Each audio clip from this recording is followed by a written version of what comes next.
दुर्घटना, 11 यात्रेकरू ठार, 4 बेपत्ता। यमुनेतून मुलाचा मृतदेह सापडल्यानंतर वृद्ध वडिलांना अश्रू अनावर, 250 डायव्हर्स बचाव कार्यात गुंतले।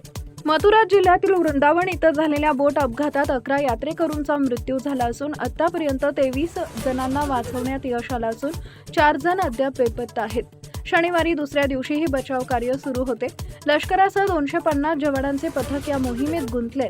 बेपत्ता झालेल्यांचा शोध 14 किलोमीटरच्या परिसरात सुरू आहे। देवराहा बाबा घाटाजवळ एक मृतदेह सापडला। मुलाचा मृतदेह पाहिल्यानंतर वृद्ध वडिलांना अश्रू अनावर झाले।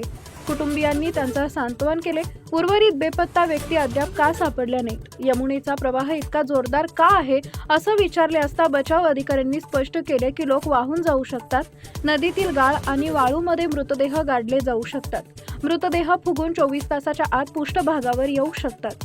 शुक्रवारी दुपारी 3 वाजता केसी घाटावर 37 यात्रेकरूंना घेऊन जाणारी एक बोट उलटली।